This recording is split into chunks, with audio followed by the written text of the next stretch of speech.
something negative to say about it. Every time some good comes your way, they're trying to interrupt or disrupt it. But somebody ought to holler like Rick Ross, the devil is a liar. You can't block my blessing. After all I've been through, when you shut one door, God will open a window. When you block one street, God will make a highway. And if you block every way, he'll make a way out of no way. Some blessed person in here scream, I'm still blessed. It was Judas who identified his hand of evil and wickedness to try to disrupt, corrupt, and interrupt the work of Jesus. And they came not to see Jesus, but they came to see Lazarus. Let somebody say, ain't nobody studying you.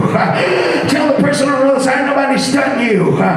This was the first time in the entire ministry, Brenda, of Jesus that his works were witnessed by those who wanted to see it work. You better hear me in a hurry, Levita. There's some people that see stuff working in your life, but they don't want to see it work out. They're waiting with bated breath for you to fail, fall, and fall apart. But if God be for you, he's more than the world against you. And for the first time in Jesus' ministry, he had some people who wanted to work out. Talk to somebody like your Dr. Phil and say, neighbor, whatever it is, I want it to work out for your good. Whatever God is doing, I want God to bless you. However it happens, I want it to happen here now and right now. They came to see Lazarus. Why? Because they heard, they saw, and others were there when they declared him dead. Look at your neighbor like you're under investigation and said, neighbor, do you know what I was like before I met Jesus? I ain't got nobody over here. The crowd done switched over here. Look at your neighbor eyeball to eyeball and say, neighbor, do you know what I was like before I joined the church? Do you know what I was like before I got spirit filled? Do you know what I was like before I started reading my Bible? You better not get it twisted and don't treat me like a chump. But had it not been for the Lord who saved me when he did, tell somebody, neighbor, I was dead. I was lifeless. I was washed up. I was wrapped up, tied up. I was tangled up. I was in a dark place. I was locked out, locked up, and locked in. But when I met Jesus, my life changed. Do I have anybody in here who's glad you met him when you met him? Because every now and then, you got to remind people that you better not count me out. You better not write me off.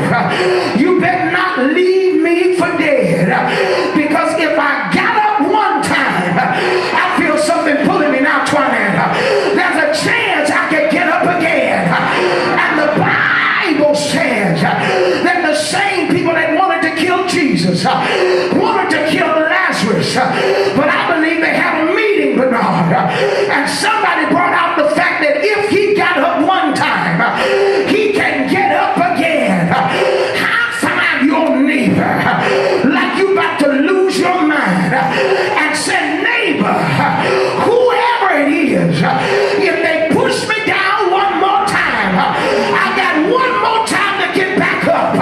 If they shut me out one time, I got one more time to break through. I need somebody in here who don't mind praising God that I got one more time to be blessed. I got one more time to be healed. I got one more. Touch three people, say one more, one more, one more. I got one more. And they made up in their minds that we better leave Lazarus alone. I warned somebody in a hurry because I got to get out of here.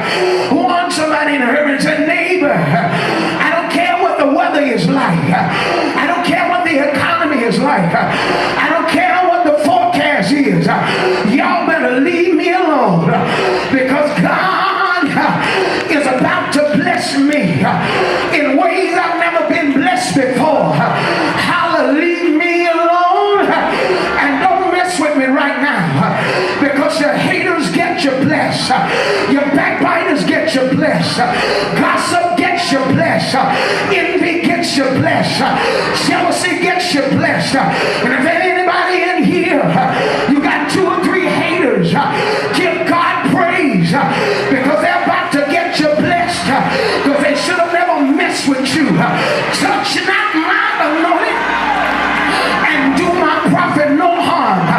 Somebody holler the next day. I said, somebody holler the next day.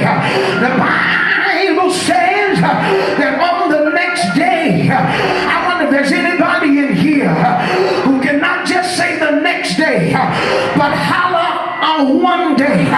Say one day. Say it like you're forecasting something good in your life.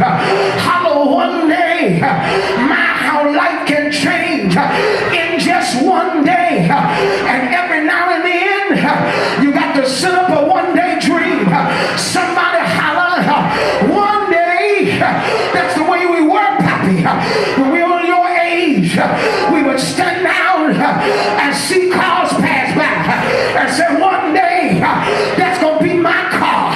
We pass by a house and say, one day that's gonna be my house. We get the Sears Roebuck book out and start shopping for Christmas in April and say, one day that's gonna be my toy.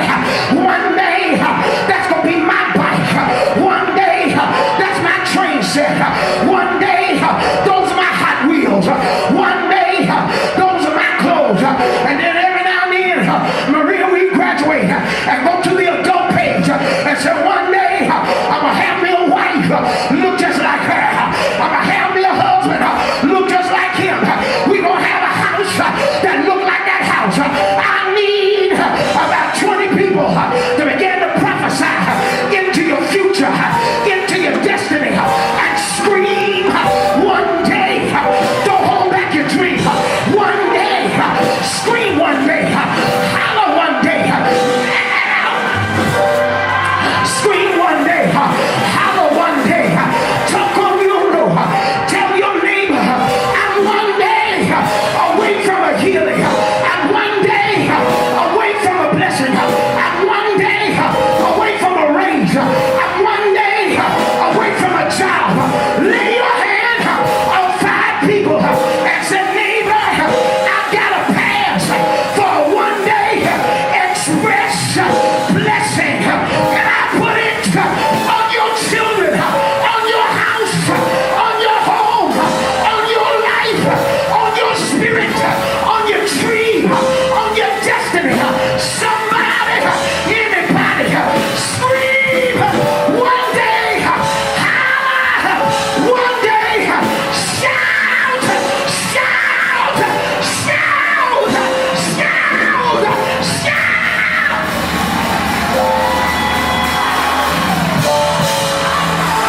Shake somebody